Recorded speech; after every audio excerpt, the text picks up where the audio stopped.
about to take on my biggest challenge yet. I'm here at the airport, about to head over to England, and after 30 years, this project actually scares me. It could be a disaster. I have no idea if we're gonna finish this thing or not.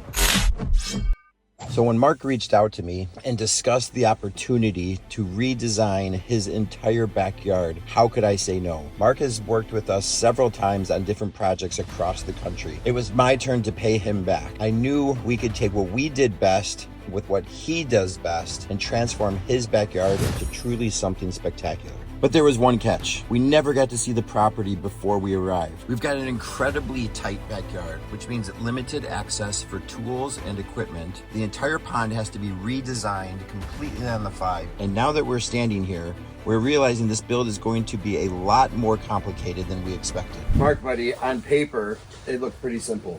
Things don't look so simple. See why I was panicking? I was panicking in Chicago thinking, Brian and Ev's like, oh no, it's fine. I was like, oh, I don't know, but this is fine. The tricky part is, we've only got 5 days to do it. 5 days. I see elevations like everywhere. I don't even know where to start with the elevation. Yeah, we need soil there, we need soil over here. This is the sewer? The sewer, yeah. This is what flooded the whole garden. This garden now has 4 underground drainage pumps. You would guess differently. Yeah, in my defense, it's not stopped raining. I saw in the weather, no more rain. That doesn't mean anything out here. No rain means 50-50. Yeah. And we're forgetting one massive thing. Yeah. You have a viewing window. I do. So we have to get the glass, everything mounted, and that's coming Wednesday-ish? 50-50. I think we're looking for a pond miracle.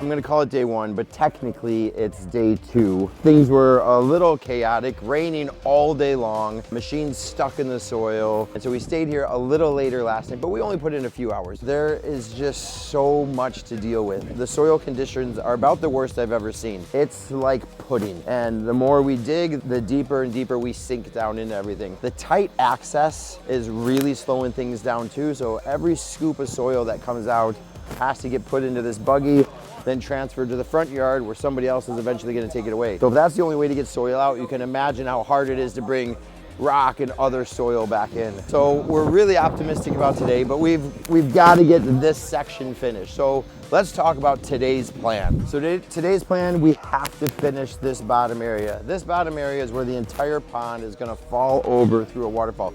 We call it a negative edge, where the pond actually fills up, is going to come over this stone, drop through a waterfall, and then below us here we have something like a 2,000 gallon tank. We've got an urn sitting here, so we're going to plumb up this urn. This is going to be visible from the sunken patio, plus the view from inside the house, plus the view from behind you guys over there.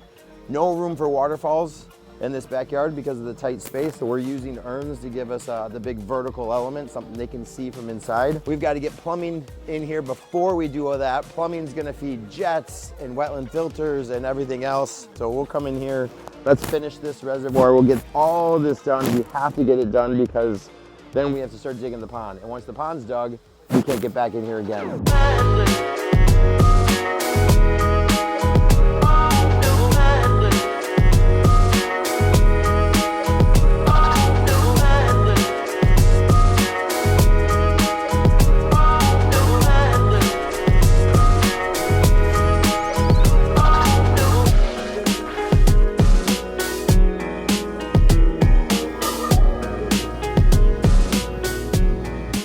Challenge right now is if you look at that concrete vault, that's the sewage, right? So that's the sewage, not just from Mark's house, but everybody else's house. And we've got to figure out, one, how do we hide that ugly concrete pipe?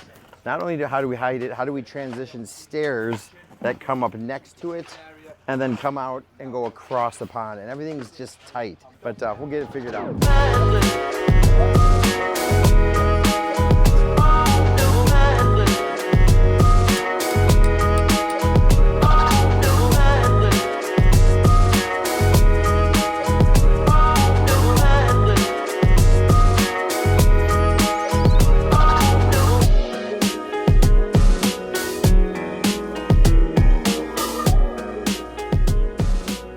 Yesterday we said we kind of wanted to be here in this area at around 3. Yeah. I think it's 6. It's 6:30. Yeah. So at 3 we wanted to be here so the liner could come in and everything else. We don't have the liner. No. So we have a new liner coming. This is all going to happen tomorrow. Yep. So that'll be an exciting day. Tomorrow's going to be a big, like, we have to do a lot. How are we feeling about the schedule? Not good. not good at all. The filter blocks aren't here. No, they are in customs. Stay tuned. We'll see y'all tomorrow.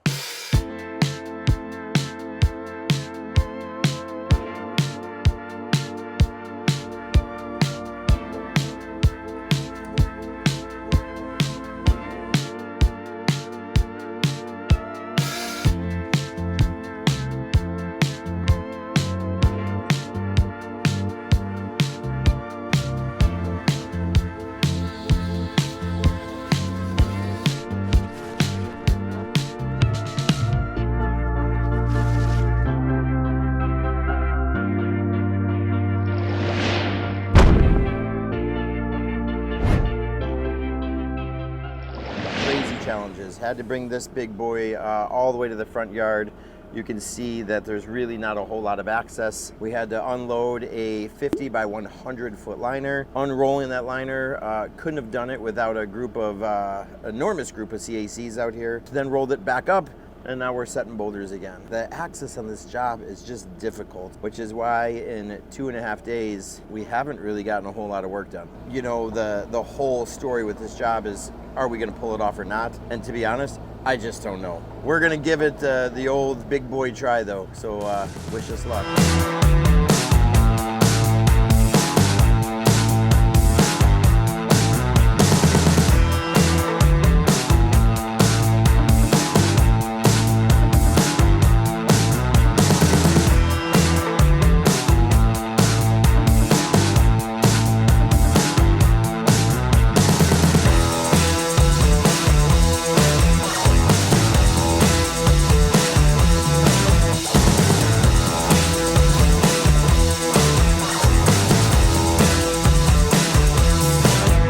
This is the best morning ever. Like the best morning of the trip so far. Best morning of my life.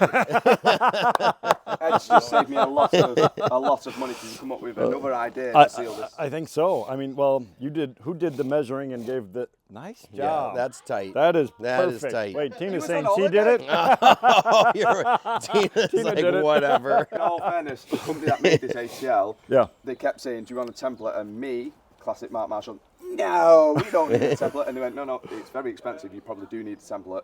They sent a template out and it was wrong. And I was like, oh my God. So we trimmed it, Okay. sent it out to them. They actually cut it too. That has got a slight more curve on it than this one. And they Okay. cut it so it fits in almost perfect. It looks really it's good. about perfect. With this arch, all the water pressure is going to go in. It's just going to force the weight into here. So if we get that sealant in between, it's just going to get better and better. So we honestly. couldn't have done this if it was a straight window. No. There just wouldn't have been enough water pressure. Not So enough pressure because to of the hold it. curve. We have 30,000 liters. 13,000 About liters, 8,000 gallons of water. Weight a gallon, 8.345 pounds Here we per go. gallon of water. Here we go. Yeah, right? Yeah. Tip of my tongue. Just So that's perfect. a crap load of pressure pushing on this. I mean, it is unbelievable. So we are hoping that this is solid because you got a lot of water pressure on here. So we just have to clean this off. Yep, we got to strip it all the way. Liner gets bolted On the outside. outside of this, On the outside right? edge. Then we waterproof all of this. Clean up the concrete down below. Yep. Bolt the liner down here. Yes. Right. Clean all that up. Yep. So the curve is helping with this, but it's going to kill us with the liner. With the liner. Yeah, that liner's not going to want to do a. It's not going to want to go up there well. We needed a success too. We right? did. Let's go.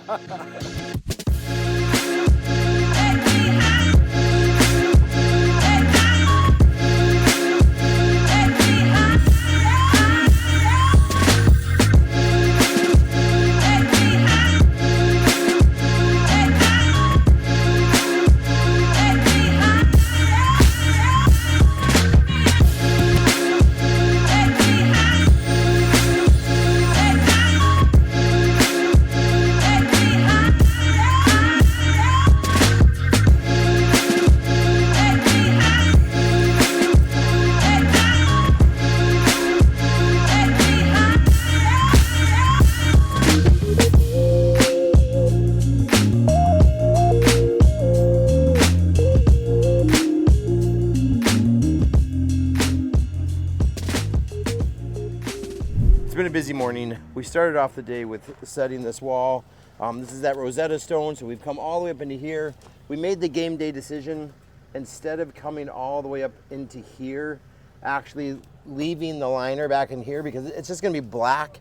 It'll actually give some depth, and then this won't stick out in front of this. So I don't know if it's going to be a good decision or not. We won't really know until the pond's filled with water up into here. Once that got done, we were able to come in and do our plumbing out in front of it. So you can see we've got some of our lock line in here. So we've got a big 3-inch pipe that feeds multiple jets. We've got 2 coming out of this corner. So these are going to kind of push water this way. And then we have additional jets going down over there. We have another 3-inch line that's going to go to our wetland filter and a bowl.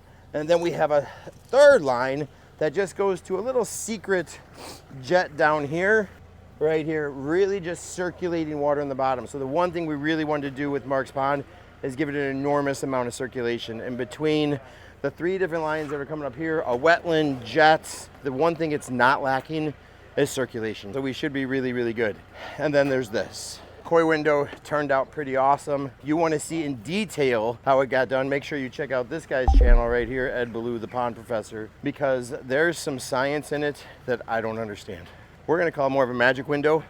It's really just held together with gravity and pressure and everything else. So water pressure is going to come up against this, pushing on these seals in here. We got Jonathan from Davis Ponds came in and did a whole fiberglass resin over the top of the concrete. The fiberglass gave it a concrete, a waterproofing, and then we used a special epoxy in between all the joints. And the last thing we were working on is this area up and through here. So we got some stones in through here. We got our plumbing up and over the liner, and then the stepping stones. So this has a staircase over here that comes across to this, that comes into here, that takes us right to the door into the tea house, which has been permanently locked from the inside to make sure none of us go inside and mess that place up, because we would.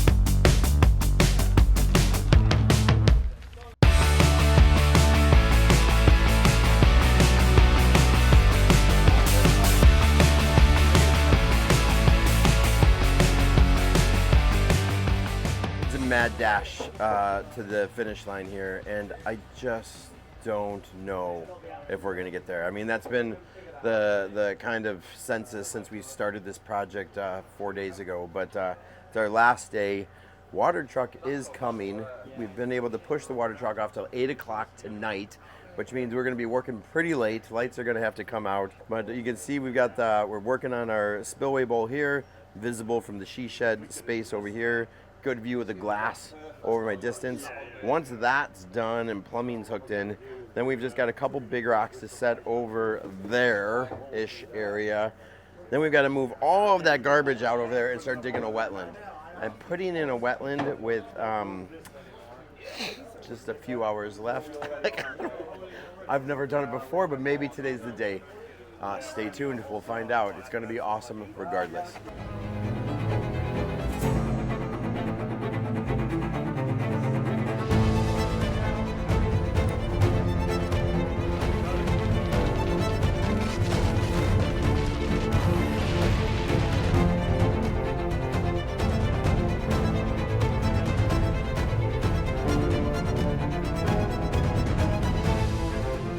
When we came over to the UK, the goal was simple.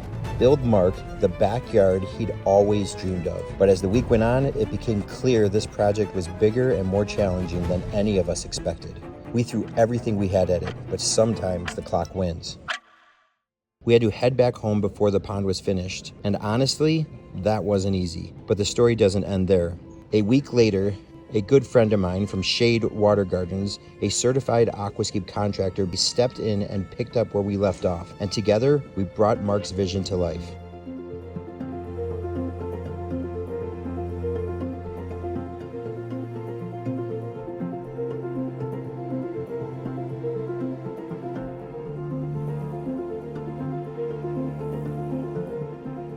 Sometimes the best projects aren't about what one person can build, they're about what an incredible community can accomplish together. That's what makes Aquascape community so special. It's never about one person or one crew, it's about passionate people coming together to build something truly incredible. And in the end, every challenge we faced was worth it.